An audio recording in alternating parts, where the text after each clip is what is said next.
So welcome everybody to the Real Reason Session 3. Just a quick note, we were having a bit of a pre-recording check-in.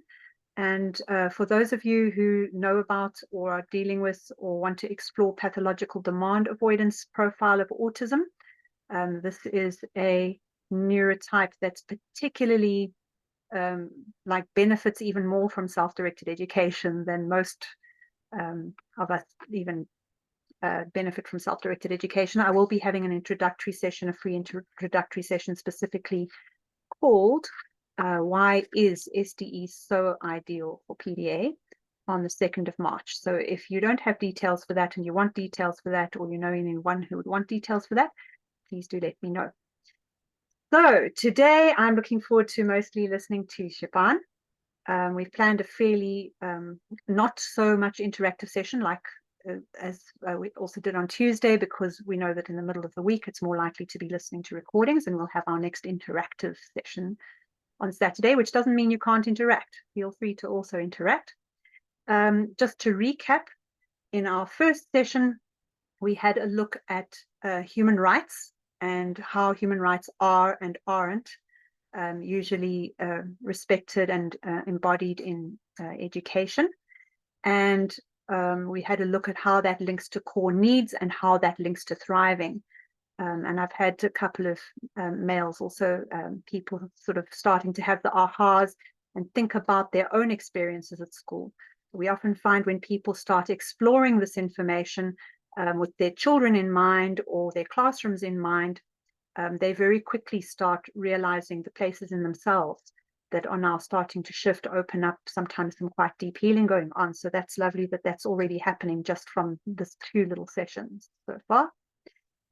So I also last session then had a look at what actually happens when we do fully respect, protect, and promote all rights for everybody in education, because there's always this hesitation of, yeah, but then is that a real education? And we had a look at the beginnings of the evidence that's starting to get collected over the last 100 years that suggests that it's at least as good, if not better, in terms of a holistic education that also does, most of the things that we need from that we associate with conventional approaches. And then I looked at, briefly introduced to what is the recipe that all of those different initiatives use, because it's pretty much the same recipe, because it is our instinctive recipe that we developed during our couple of 100,000 years of evolution. So it is pretty universal. However, at that point, what usually comes up for people is a little bit of, this sounds too good to be true. I want to believe this, but if this is true, why isn't it everywhere? So for example, Daniel Greenberg, when he started Sudbury Valley School, and he found that it was working, and he had his first few crops of graduates coming through, and he was like, well, there it is. Now we've solved it. We've solved the problem. Now everybody will switch to this form of education because here's the evidence and it's so great. And now it's going to happen. And then it didn't. And he looked at it and he was like, why is it not happening? And he eventually came to his own conclusions about why it wasn't happening. And I think there's quite a few different reasons why, as much as it is growing and faster now, it has taken a while to get going, and it's still quite difficult for people to get their heads around. And one of these reasons involves an aha that I just love how Sifaan gives this aha, and I'm happy to hear it all over again. So now I'm going to just hand over to Sifaan and put you in his capable hands and sit back and enjoy the session. All right, thank you, Yana. So actually, I first started actively looking for educational alternatives in 2013. I no longer like to use the word alternative, which will maybe come back to later, but back when I started, that is the way I was framing it. And when I first heard about the system of education, actually from the Sudbury Valley that Yana was mentioning, that we now use at the school that Dilip and I co-founded, that is in the Republic, which I think was maybe in 2017 or so, I rejected it as being crazy. So if you're watching, if you're on this call, you're watching this recording, and if you think what we've been talking about so far is crazy, I totally understand. But I just hope you can suspend your judgment long enough to hear us out. So I'm going to share a few stories that will hopefully help frame this whole thing. As a child, I read a lot, and there's a story that I still remember quite vividly, and it was from a book of Sufi stories. So Sufism is like the mystical side of Islam, and interestingly enough, it was a story about insanity. So once upon a time, a prophet had warned that one day all the water in the world would disappear and it would be replaced by a different water. And anyone who drank the new water would go insane. The only way to avoid this disaster would be to hoard good water. Only one man heeded the prophet's warning, and he stored water in many jars in a secret cave.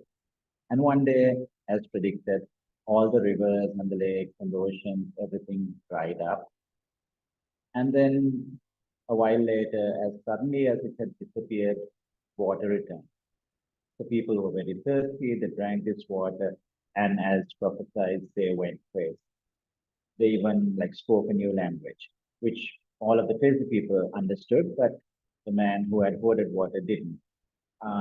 So the man who had listened to the prophecy was saved. He continued to drink from his own supply. He kept his sanity. But when he was the only sane person left among all the mad people, obviously they called him crazy because he's the person now speaking a language that nobody else understands. And plus, he wasn't drinking the water they were drinking either, right? So anyway, for a while, he stayed away, drinking only safe water. But he had no family, no friends, no one to talk to. He was very lonely. And after much thought, he decided to drink the news. So he promptly lost his mind, forgot all about the prophecy, forgot even about his cave with the hoarded water. But now all the mad people decided that he was sane and they welcomed him. Nowadays, of course, we have a different term for this kind of new water. We call it cool aid, and we refer to people as drinking cool aid and things. But anyway, back as a child, when I was reading this story, one thing that really struck me is, so how do we decide who is the crazy one and who is the sane person? Right? Because obviously it can't be decided by the popular opinion, because in this story the popular opinion was the crazy people. On the other hand, just because you're going against the popular opinion doesn't mean you are right. That's how would you differentiate the Galileos who was up against the church on heliocentrism from the Andrew Wakefields and the Mises Reckoning causes autism. And have you heard of the name Ignaz Semmelweis? You want to know? So he was a doctor and obstetrician who, a few hundred years ago, was able to reduce maternal mortality by insisting that doctors wash their hands before delivering babies, because he had noticed that maternal mortality was higher when the doctors delivered the baby than when a midwife did, because the doctors were doing all sorts of other things and were actually carrying germs, which nobody knew about at this time because germs really wasn't a known thing. So by insisting that the doctors wash their hands before delivering the baby, he was able to reduce maternal mortality. But still, the establishment rejected him because they didn't want to accept his evidence. In a sense, a little bit like what has happened to Greenberg. Here he is with evidence, but nobody wants to listen to it. And actually, there's a term called the Semmelweis reflex that actually means that you reject new evidence because it contradicts established beliefs. So, on the topic of established beliefs, I'm now going to share a story from Sri Lanka, which is the one that Diana has heard before, and is also why some of the imagery for this event has this purple flower and a girl holding it. So in 1986, there was an expert committee in Sri Lanka that met and deliberated upon several proposals for national symbols for Sri Lanka.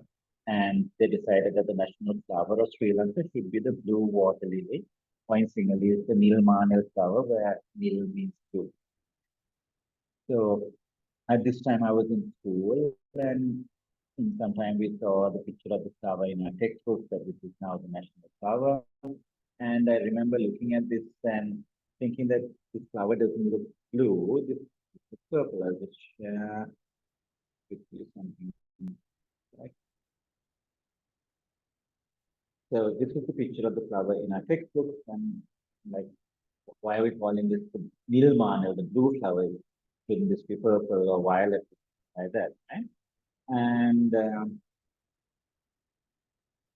so although I was having these concerns, and I'm pretty sure other people also had these concerns, which was in the textbook, and of course, school children don't question what's in the textbook, right? That's just not done.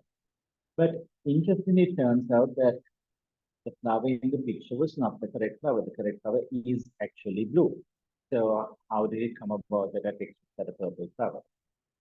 It seems that when the committee had decided on the flower, they published the common name, the Ilmanil, they published the scientific name, but somehow they hadn't given a photograph of the flower for reference. Of course, this was 1986. Digital technology was not what it is now. Somebody would have actually had to take a photo with a film camera and then put it to a press and do the four color separation and do all those numbers. So maybe they um, just didn't do that. But then somewhere a picture does get published with the wrong flower, which is, uh, well, now it's quite popular in Sri Lanka. I'm not sure if it was also popular at that time or whether it became popular because people thought it was the national flower. But anyway, by some mistake, it got published. And then that became the reference because now there is somewhere a picture. It even went into the official greeting cards that were sent out by the president of the country. And now, for all intents and purposes, it seems that this blue water lily is now somehow this purple flower. So fortunately, there were some experts and botanists who knew what the Nilmanil was supposed to look like and who realized it's a mistake and that this is not the Nilmanil flower. So they raised their concern, they explained this is not the blue water lily. And after many years, there was a correction made, and then the rightful flower was officially recognized as the blue water lily. But even now, some of the websites of Sri Lankan embassy still show the purple flower. So the picture that I'm sharing is actually from the Sri Lankan embassy in Turkey. If you search for Nilmanel on Google, you're going to get more results of the purple flowers than the blue flowers. And very recently, Princess Anne from UK was here in Sri Lanka on an official visit, and she came on the national airline. And when she boarded the national airline, she was welcomed by somebody holding these purple flowers. So, and probably they thought they were holding the national flower there. Anyway, I'm not sharing this story because I think the government should embark on a massive campaign to educate the public on the correct national flower. But this story is a remarkable parallel to what has happened with education in the world. So the first time education was recognized as a right internationally was in the Universal Declaration of Human Rights in 1948, where, among other things, it says elementary education shall be compulsory. Now, it's really unfortunate that even though they had quite a lot of discussions that compulsory could be misunderstood, they didn't take care to ensure that it wouldn't be misunderstood. So many countries understood this to mean that the child must receive, or the child has to compulsory be in school because education was seen as something that happens only in school. So by, I think, 1999, the UN did issue a general comment where they clarified that compulsory only meant that neither the parents nor the guardians nor the state could treat as optional the decision as to whether the child should receive an education.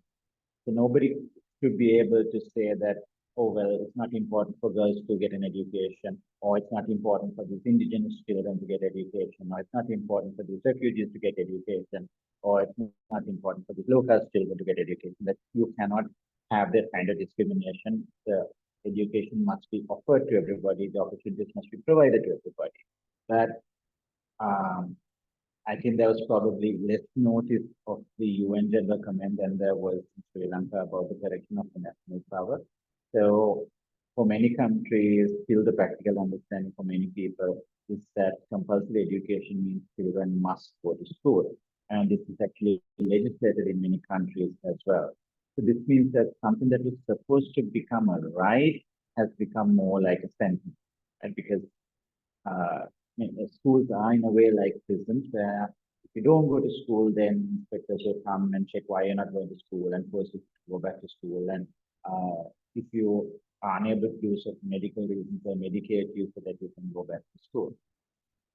So to anyway, in this line of story, and then maybe we can have a bit of a dialogue around this. I wanted to draw one more analogy. So if you are in the business of farming, and specifically if you're in the business of farming beef for foie gras, then you will be very concerned about how quickly they gain weight. Because the faster you can get them to gain weight and to get that nice fat liver, the sooner you can make a profit. So you would not be worried that you're force feeding them like shown in this picture. You would not be worried that they're locked up unhappily in a small cage all their short life. It's just business. Now compare this with keeping a goose as a pet. You certainly wouldn't force feed it. You wouldn't lock it up, except maybe you have to keep it safe from predators. You would allow it to play free. So which of these two scenarios is mirroring what is happening?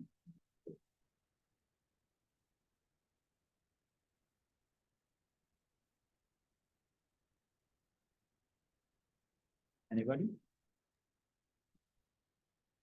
Sorry, could you just repeat the question? So between having a goose that you want to fatten up as quickly as possible, and you don't care whether you're going to force feed it in the process, whether you're going to keep it locked up, whether it's happy or not, versus when you keep a goose as a pet, as a member of the family, where it's roaming freely, except when it has to be kept safe from predators, it can eat as much or as little as it needs, and you would actually be concerned if the goose was unhappy or unwell. So which of those two scenarios is more closer to what is happening in school? Okay, so which of those scenarios looks like mainstream school? Yeah, for sure. Anybody else want to jump in?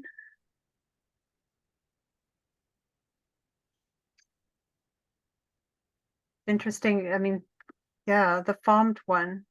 There's the Philippa there in the chat. Yeah, the farmed one looks a lot more like school, for sure.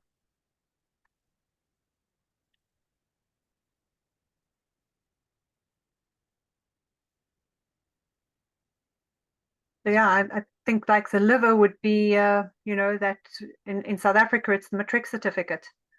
You know, if you can, you do all of this to try and get some A's on your matric certificate, and that's the liver, and it doesn't really matter what happens until then.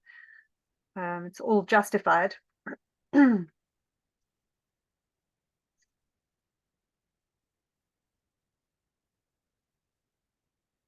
I can share a few more anecdotes if you like. I think we have some time. Mm-hmm. So one of the previous. So yeah, Sylvie's saying there, my kid thinks mainstream school is more like prison than a force feeding farm. It's kind of like both in a way, if you think about it. Because you know, in a prison, some places they make you work, and some places you're just confined. Yeah, it's very much like both. Yeah, that's also, yeah, thanks in the chat there. Actually, more than a, I mean, I think people compare it maybe to prisons because we can see prisons around us now. I think a more accurate comparison is actually a concentration camp, which it wasn't only the Nazis who had concentration camps, although that is possibly the more well-known example of it. And one of the most famous ones is Auschwitz, and the gate of Auschwitz has a phrase that says, "Work shall make you free." which seems highly ironic because the only kind of freedom work ever got you there was if you died.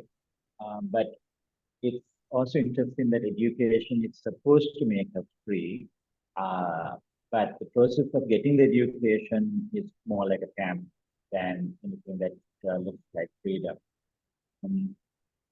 Anyway, so Can I comparing add also my something? child. Can I just add something Yeah, to that though, in terms of the concept of, I mean, this is getting very analogous, if you like, but if we look at the years that school covers, it is pretty much to take the child away, and sort of you work until the child isn't there anymore and there's an adult there now.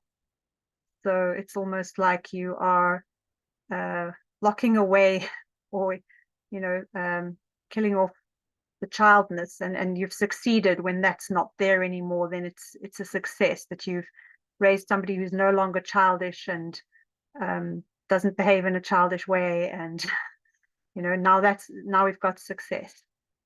And I think that's where it kind of relates back to all of these other concepts that you and I, Sifaan, talk about in other places like paternalism. I think just to maybe add to that, we were looking recently at the statistics of Sri Lanka in terms of like exam pass rates and things like that. And there is a sizable percentage of children who sit the exam that they do at 16 years of age who fail the exam.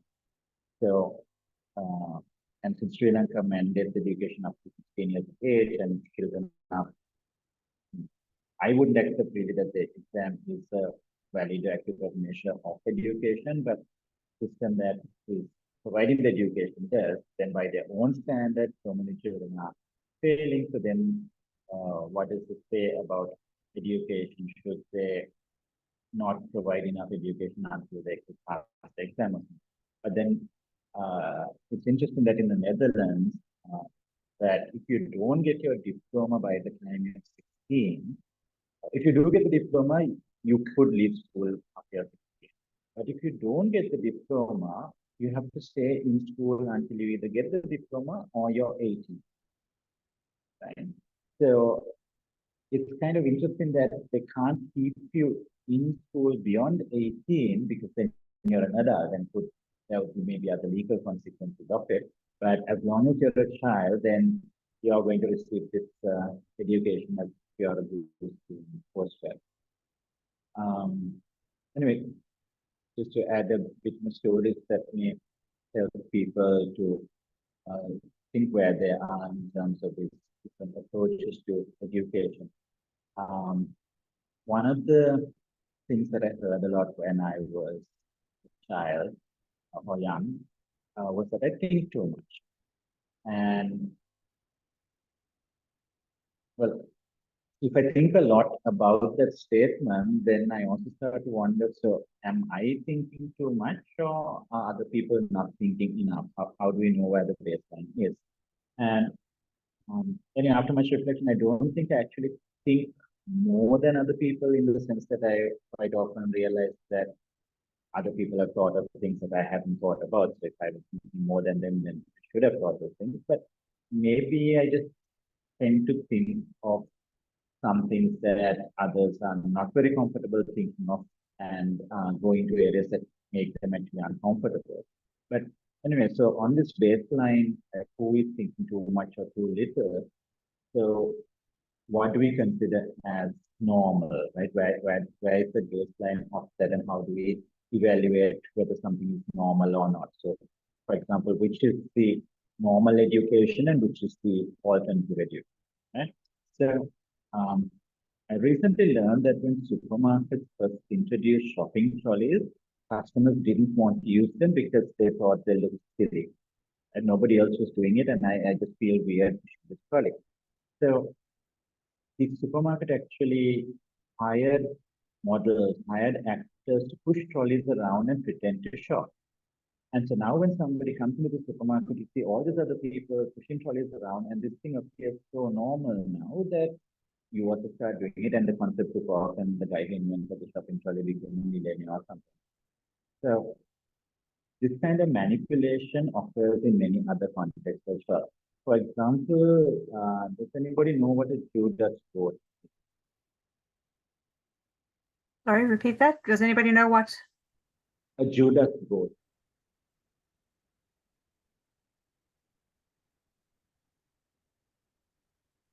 Judas goat. Oh, a Judas goat. So in a slaughterhouse, you don't want the animals to panic when they are being led to slaughter. So you actually have them led by a Judas goat who goes into the slaughterhouse and walks entirely through it without being slaughtered. So that animal knows that this is a safe place and then actually leads other animals to it. So the other animals don't make it out, and the Judas goat doesn't realize that the other animals don't come out. But it's always a safe place for me. I'm just going to have a nice walk in the park. And because this animal is leading the way, feeling so safe about this, the other animals follow without panicking. Right? So it's a very devious form of manipulation. Now, the thing is that when it comes to education now, that kind of manipulation to convince people that they should send their children to the best available school isn't needed because they are already fighting over themselves to get into the best school.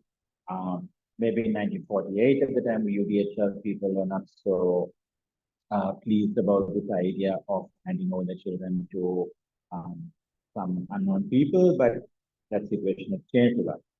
But just to give you an example of how this normalization works, so assume you wanted to study the cognitive development of young elephants. You would do it in the wild. If you wanted to study them in captivity, you would actually specify that I am going to study cognitive development of young elephants in captivity.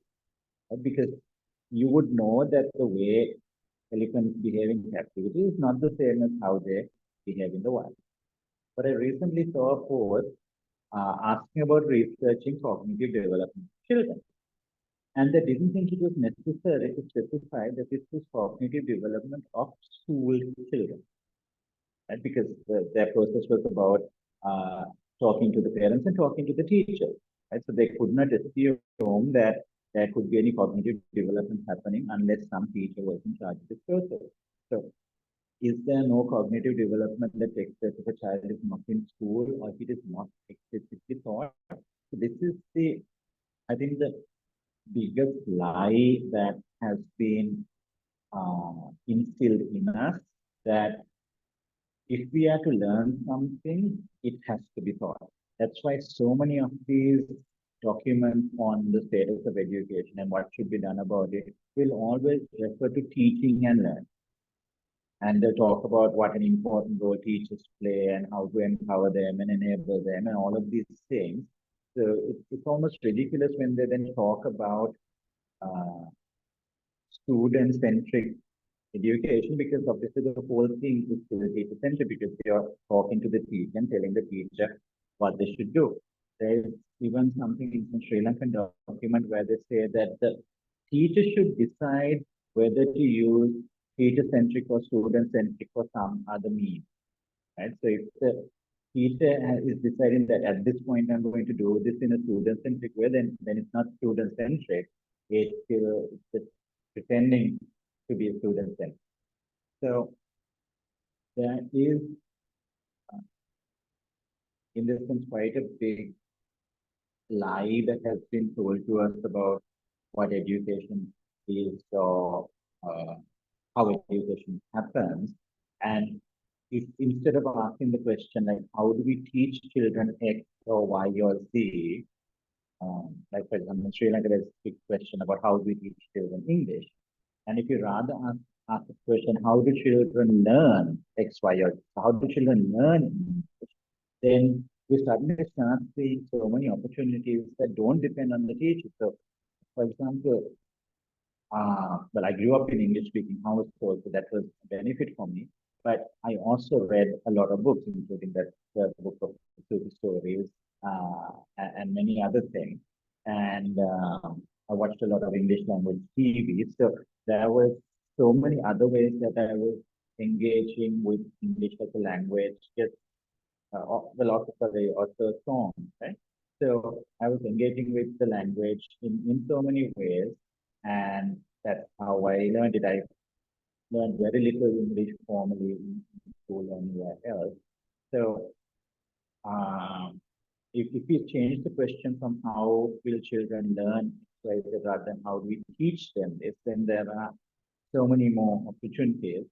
But it's much easier to make money from the question of how do we teach children this, because then you have to hire an educator, you have to buy the textbooks, you have to buy the curriculum, you have to sit for the exam. So it's much, much easier to make money out of the system when you have the captive audience for even 13 years or whatever number of years.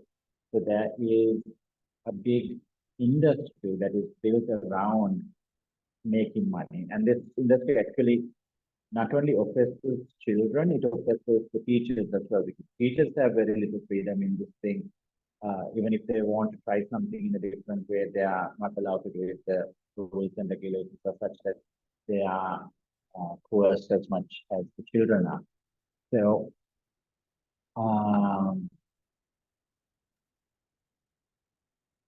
understanding this is difficult, I think, because we've been probably for several generations through the school system. I remember going to school with this idea that I need to learn well, study well, do well in my exams, and then like get a good job or something like that. But it's interesting that the things that I formally studied are nothing much to do with the things I'm actually doing. It's only now, when I'm 47 years of age, that I'm actually studying education formally. But because we've all had that experience, it's really hard for us to think of how a different way is possible. And one of the things on that also is that why I said I don't like the word alternative is because when we say alternative, you're accepting something else as the standard, and then we always have to show that we're good enough compared to that. And then when you try to do that, we always have to use, are forced to use the metric of that conventional coercive system. So they will ask us like, so how is a child at 6 years old going to learn to write if you don't make them write? How are they going to learn I don't know, the Pythagoras theorem if you don't teach them the Pythagoras theorem and insist that they're learning. So if we have to be assessed by the benchmark of that broken system, it's not possible unless you compromise the things we are doing and then force our children also to do the same thing that is happening, which is the problem in democratic schools where the state insists that they follow the state curriculum. And so I prefer to no longer say we are alternative. I prefer to rather use the Convention of the Rights of the Child as the benchmark and say that, well, education is a right. These are the documents that tell us this is the right, and these are some of the other things that they say is the right. And because all of these are indivisible, you can't be having just education as a right and then violating all the other rights. So whether you're comparing the much more common system that is run by the state, or whether you're comparing the niche system or evaluating, then this is the framework that we should be using. So, and when we compare them right by right, like we started to do a little bit on the first session, then we are no longer the alternative, we can position ourselves as the right way, because we're using the right. So Sylvie's also got a lovely example that she posted in the chat from real life with her friend and, her son and his friend. I don't know, Sylvie, do you want to quickly share it before I start wrapping up the session, or would you prefer me to read it? But I mean, it'd be lovely to hear it from you direct. I can share. So it was on an afternoon a couple years ago, I think, and my son was solving math problem with a school friend that he had invited over. Originally, he was trying to help the school friend get over with his homework so that, like, quickly, so that they could play together. That was the whole ordeal. But it turned into my son really liking to solve the math problems and basically started playing with that. And at some point, he was showing his friend how he solved one of the problems that they had. And the friend said, well, this isn't the right way to solve it. The teacher would never approve of that. That's not valid. You need to do this and X, Y, Z and all these things. And my son looked at him and he said, no, I can solve it however I want. Like, I am the one solving it and I don't report to a teacher. I am my own teacher, so I'll solve it the way I want to solve it. So I think it's interesting that kids who've been in SD their whole life don't actually have that ingrained like idea that we need a teacher if we want to learn something. Like I do, like I've kept that for a long time until I realized I didn't anymore. But going to school, you really, like you said, Sifaan, you have a lot of like pressure from the teacher to perform right, and you feel like as a result, you feel like you can't do it on your own without the teacher being there. So Yeah. I think it's really refreshing to see SD kids who actually don't think that. They don't even rely on their parents to learn stuff. They just learn stuff like from all over the different sources, right? Mm-hmm. Mm-hmm. And that's where I think we come back to that contrast, Sifaan, that you were talking about between studying humans in the wild or in captivity, that we see a very big difference with the kids who've been self-directed all their lives. They really do have a different feel about them, a different attitude and a different way of engaging than the ones who are in recovery. And it's lovely to see that they can recover, but it takes a little while. And then one of the big problems that we see, which is also why I think one of the reasons that this form of education doesn't grow as fast as it could, is that when you take a child who's now been schooled and they've been disconnected from their self-direction and they've gotten into the asking for permission or checking what they're supposed to do and sort of being in that disconnected state, then when you first give them freedom, they don't really quite know what to do with it. And then the parent can, or the teacher can panic a little bit and go, but this person's not self-directing. We've given them the freedom and now they're not self-directing. And it takes a little while to heal and to change modes. And then there's also the expectations from the adult. When the adult hasn't healed and hasn't deschooled, that they think that the healing is going to look like, okay, now the child's had a rest. Now they're going to voluntarily do exactly the same things they used to do at school, but just without stress. So this is also why we call this deschooling, that there's actually these shifts that we need to go through, both as in terms of healing ourselves to reconnect to our own self-direction, whatever our age is, and in terms of knowing what we're looking at when we're looking at somebody else self-directing. And this is why it's not such a quick and easy process. So we've started you off on this process now. Yeah, go for it, Sifaan, and then I'll carry on. Yeah, just wanted to add something on that, like analogy that I often use is that if you had a bird that has been caged all its life, and it's been fed in the cage and doesn't have room to fly around, doesn't have an opportunity to really develop its like flying muscles and things. And then if you suddenly let it out of the cage, it's not going to know how to survive. It doesn't know how to find food. It doesn't know how to avoid predators. It's just going to probably die. So, and this is, I mean, although I'm using sort of a facetious example of a bird in a cage, but you have like animals like lions or tigers that have been bred in captivity and you want to wild them, there are other challenges actually around it. And so there needs to be, like, if a child has been conditioned into that metaphorical cage and you're going to remove the cage, then there needs to be some way of supporting that transition. Like again, from a different analogy, like Dilip is sometimes doing these fasting periods, and if you have a very long fast, you can't just suddenly eat a lot of food, you're going to get sick. There is a way that you gradually take in food. And I also just want to that phrase you used, Diana, about giving them freedom and it's not working out. This was maybe because I'm very pedantic and like to think about the meaning of words and things like that. This was something that I had some concern with, like, how can I give somebody else freedom, right? How is it my decision to give somebody freedom, right? Yeah. And that whole language that we use was somewhat troubling for me, and this is also why I don't like the word learners, because then if you label somebody as a learner, then somebody else is a teacher or the educator, and I didn't have a way to say it in any other way than giving them freedom until I started really digging deep into the whole rights story. And now how I would say it is that we are respecting their right to whatever. So we are respecting their freedom of association, we are respecting their freedom of expression, they're respecting their freedom, right to be heard.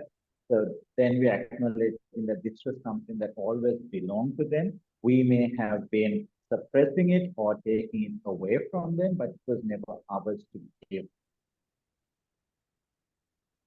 So we're not giving them freedom, we are removing their freedom. Yeah, great. So where we've landed now, you've gotten a little bit of an overview of how it works, and we've started making the shifts together, getting the ahas and changing the mindsets. And so now now you know what there is to explore. And this is where there can be two sorts of things. I mean, obviously more, but often two different things that can happen at this stage. The one is, okay, great, I'm ready to go. I know what to do. I'm going to go and explore this, which can be brilliant. Although sometimes it can also take people into a little bit of what's called the Dunning-Kruger effect. You know, that thing where somebody learns 2 chords on the guitar and now they reckon they're Eric Clapton and they can do this thing because they don't yet realize how much there is to know. And that's also where sometimes parents or teachers struggle, because they just start trying to put the principles in place, and then it doesn't always work out very well for very long. Depending on what your own personal history is and how much shifting you need to do, you might be somebody who can do that and just, you know, go for it and swim right away, because it might just be like returning to sanity, like in your story there, that ancient story about the water, Sifaan.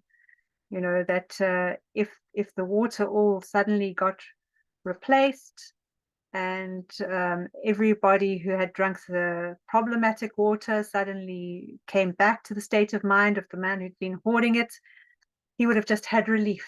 He wouldn't have had to unlearn anything. And for some kids that we see coming from school, even, it's like the schooling thing hasn't stuck properly, and they're just so relieved to escape from it and find our environment, and they just straight into it like that.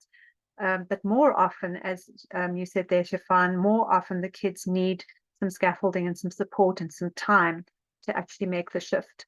And in the same way, most adults, some adults just instantly see this and go, oh, but of course, why isn't it like this? I've known this all my life, and at last it all makes sense. And that's all they need. But for most adults, I know I took about 10 years to be able to actually, in fact, it might have been a little more, but yeah, I took probably about 10 years to get my head around everything and reorient and heal out my own stuff. And there's always more. There's always another level you can go, you know, and that's one of the things I love about this, is it's kind of a permanent path of personal growth. So the other thing that can happen to people is that they can go, that looks great, but I could never do it. They actually go the opposite of the Dunning-Kruger effect. They go, yeah, but you know, it's like, how would I do that? How would I provide the optimizing conditions? How would I have the confidence to do that? So we'll have a look at all of that in the next session. We'll start having a look at who are you, where are you at, what are your next steps forward, and depending on how you are in your process, looking at some options that you can use. So what I wanted to just give you for today again is something, an invitation. If you would like to do something between now and then, what are some beliefs or fears about education that you have that might not actually be true or founded, that it would be liberating to release?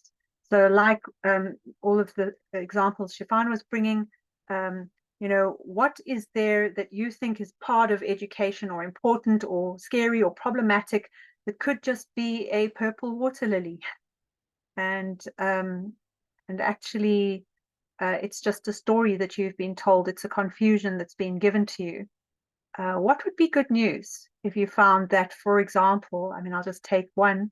What if you found out that kids didn't need to do any maths when they were 8 or 9 or 10 in order to be able to do calculus when they're 17? How would that feel to you? So is there any particular thing that makes you kind of seize up and think, oh, but I need more safety, I need more security, I need more kind of guarantees because this. And what if that wasn't a real obstacle? How would that feel? So yeah, that's my invitation to reflect on that, see what you come up with. Feel free to email me if you'd like to.